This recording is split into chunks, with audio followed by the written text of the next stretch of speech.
Globalization has lifted up more than 1 billion people out of poverty. What we need to do is not walk away from it, but reimagine it to pull those who were left out from the margins into the mainstream of global trade. Hello and welcome to the GZERO World podcast. This is where you'll find extended versions of my interviews on public television.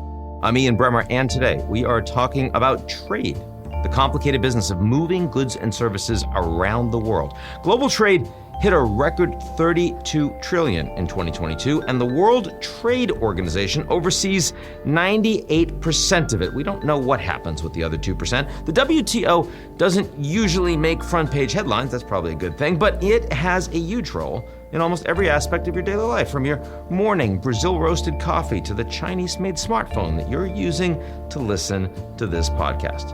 The WTO has been a force for globalization, but it's also received criticism for favoring wealthy nations and exacerbating global inequality. Not to mention its broken dispute settlement system that's made resolving trade conflict, that's what it's supposed to do, virtually impossible. Can the WTO lower tension in U.S.-China trade wars? Can it avoid further fragmentation? Can it effectively address the challenges faced by economies in the global south? I'm talking about the good, the bad, and the future of global trade with WTO Director General Ngozi Okonjo-Iweala. Let's get to it.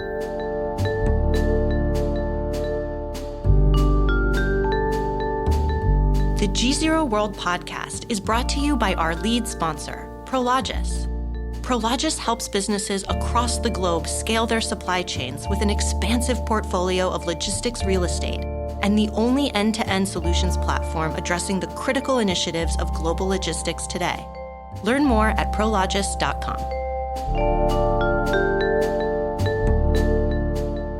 Madam Director General, so good to see you. Thank you, Ian. I want to start, we're here on the sidelines of the United Nations General Assembly, and you have been talking about the need for reglobalization. And I'm wondering if you could explain to our audience, what do you mean by that? Well, thank you so much. We are in an era of geopolitical tensions, and many people are very pessimistic about the impact of globalization. Globalization has lifted up more than 1 billion people out of poverty. But it's true that some have been left behind. Poor people in rich countries and poor countries have been left behind. With that in mind, and with the tensions we've seen with the war in Ukraine, the pandemic and all that, an emerging pessimism about whether globalization can deliver has kind of taken hold. And we're saying that please let's remember what this globalization has delivered. What we need to do is not walk away from it, but reimagine it and reimagine how it can help to pull those who were left out from the margins into the mainstream of global trade. That's what we're calling reglobalization. We're seeing opportunities where people see difficulties. Let me just be clear. We've seen the vulnerabilities of supply chains during the pandemic, and that has made people believe that we should reshore, let's produce as much as we can at home. At home. Let's produce with our neighbors, our friends, because, that's the only way we can be sure. And I understand those sentiments. And we are seeing some of that reshoring and nearshoring. But then there's also the desire to build global resilience, not to rely too much on any one group of countries or any country to produce things. So I'm seeing people saying we want interdependence, not overdependence. We want to build global resilience. Well, reglobalization is a tool for building global resilience. So when you hear both the Americans, President Biden and others, and the Europeans, Ursula von der Leyen and others, talk about de-risking, and they're primarily talking about the relationship with China, but it does reflect and factor into this idea of global resilience as opposed to national resilience or resilience with your friends. How do you relate to that concept right now, the concept of de-risking? Absolutely. I actually think that de-risking language began to come up after we started talking of this issue of building resilience to reglobalization, of not throwing away the benefits. To me, de-risking, when I listen to President von der Leyen talk about it, is very similar to what we're saying. Let us build supply chains, decentralized supply chains to countries where the environment is good, but who have not been in the mainstreams of globalization, and many of those exist. People usually talk of China plus one, and the plus one will be Vietnam or Indonesia or India, but we've got other countries that have the right environment. What about Bangladesh? What about Brazil? Mexico is already in. What about in Africa? We've got Kenya, we've got Rwanda, we've got Senegal, and I could go on. I don't want to say my own country, Nigeria, which is the largest population. You just said it. Come on. And in East Asia. And the largest economy in Africa. And the largest economy. In yes. East Asia, we've got Cambodia, which is receiving some of that investment, and Laos. So I could go on and on. What we're saying is, let's look at other countries where the investment environment is ripe. Let's decentralize supply chains. It's not right that 10 countries export 80% of the vaccines in the world. It's too concentrated. Semiconductors, we know that that's also very concentrated. Rare earths and minerals.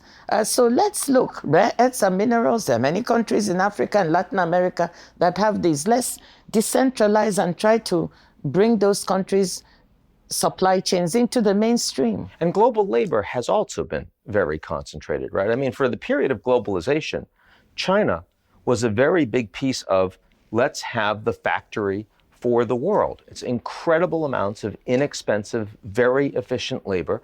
And you're right, some people in developed countries were displaced, but also there's a lot of concentration risk. And I do think that some of this conversation is about, wait a second, we don't need as much labor as we used to. That labor is a lot more expensive than it used to be.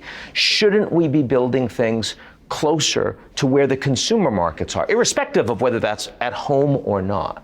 Well, absolutely, Ian. You see, business, labor costs in China were already going up before the pandemic. And that is why you saw a lot of businesses also moving to Vietnam to produce things, to take advantage of the cheaper labor there, the higher productivity. So even before all this disappointment and the disruption we saw in supply chains, businesses were already making wise decisions based on the economics of what they could see. And so we should allow businesses to make the wise decisions, because I think they'll do the right thing mostly. Now, I think we may have to trade some efficiency to build resilience, meaning that we may need to diversify and decentralize production to many more countries. So just in time was a little bit too efficient, if you will. Well, dangerous. It played its role, and the world benefited from it. Those supply chains and the fact that you could manufacture goods cheaply benefited consumers in developed countries. It was disinflationary. But now the time has come. Let me say one reason why I think we really need to pay attention to what we're saying. Climate change. Climate change is wreaking havoc in so many places. If you concentrate your production in any one place, you risk really disrupting things. There are examples when there were floods in Thailand at one time, and then the automobile industry was impacted by that. You see what is happening all over the world. So we do need to diversify if we want to build resilience. Diversify, decentralized production. But you're killing two birds with one stone. So who are the champions? I mean, of course, the WTO.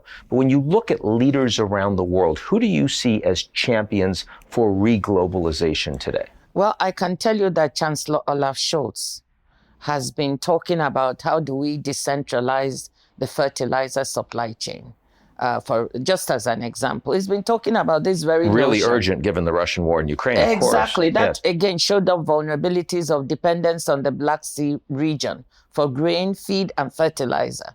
And so that talk about how do we decentralize fertilizer production so that the world is not so dependent on any one region. That's what we're also talking about.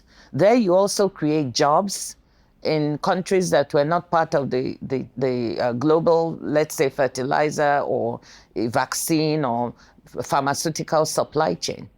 So why don't we think of that? Why is it that why must it import more than 90% of its medicines and 99% of its vaccines? 1.4 billion people. Why don't you decentralize production there? You create jobs for young people, for women, and at the same time, you bring the countries there into the mainstream of trade and better integrate them. So we can kill two birds with one stone. No. So Chancellor Schultz is there, President Macron is talking about it. And also, the de-risking notion that President von der Leyen is talking about is very related to this reglobalization. So, I mean, when I look at the first phase of globalization over the last 50 years, and I see that China became a huge winner through that, there was an emergence of a global middle class. There were a lot of countries that were able to become middle income. Africa, most of Africa had not made it yet. And when you're talking to me about imports of medicines, you're talking about vaccines, Africa hasn't yet globalized. What needs to happen at this, United Nations General Assembly meeting? What needs to happen with the Africa Union being a part of the agenda for the G20 now they brought in? What can we see in the next year or two, three that would help meaningfully Africa to get on the path of globalization? Well, Africa, you're absolutely right, has about 3% of world trade, and that's too small. But Africa is doing some things that are pretty exciting. The African Continental Free Trade Area is an area of the 55 countries and 1.4 billion people. Not if, that experiment really gets going, of Africans integrating better with themselves and trading and creating a real market of 1.4 billion, equal to that of China and India, that is automatically very attractive for trade for the world. We need to remove the barriers to trade, reduce the costs, because trade costs on the continent are quite high.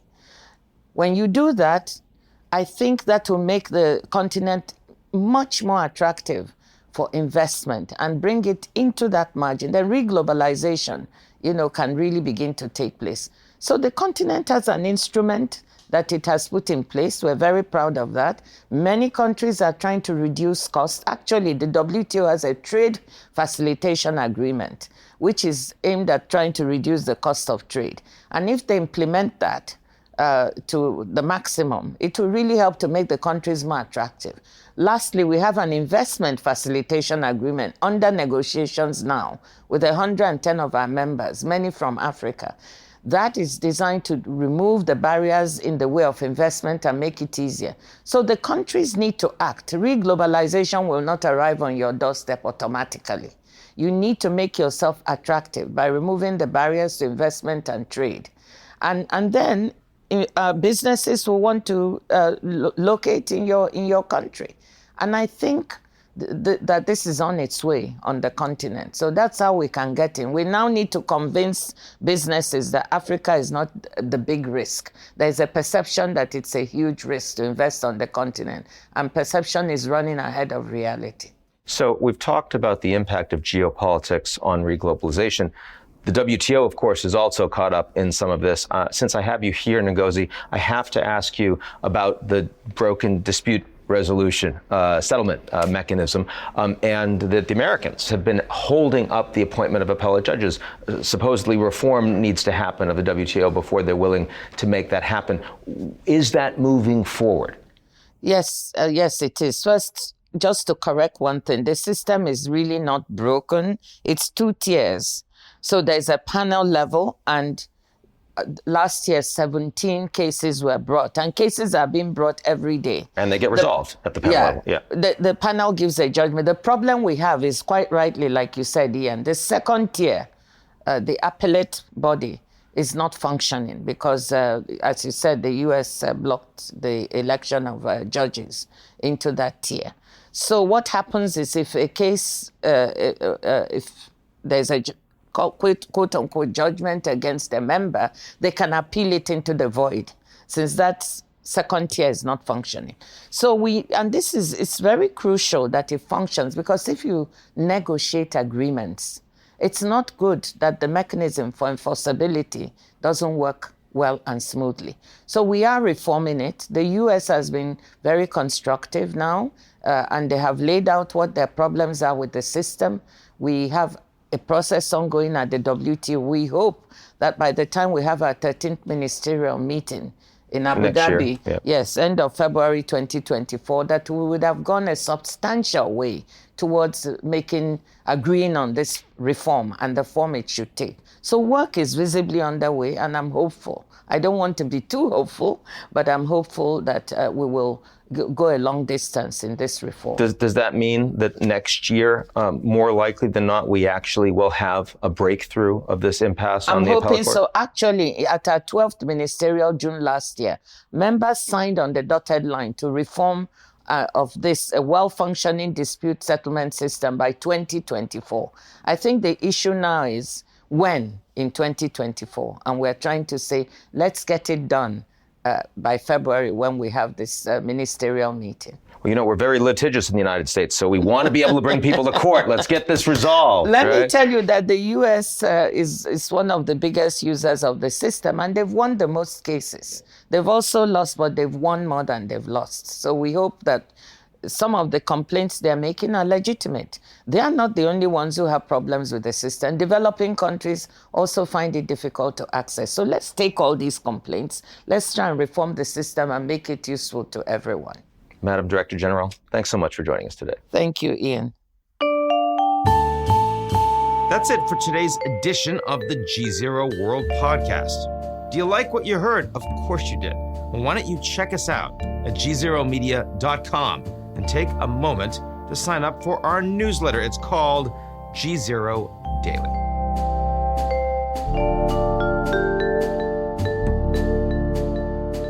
The GZERO World podcast is brought to you by our lead sponsor, Prologis. Prologis helps businesses across the globe scale their supply chains with an expansive portfolio of logistics real estate and the only end-to-end solutions platform addressing the critical initiatives of global logistics today. Learn more at prologis.com.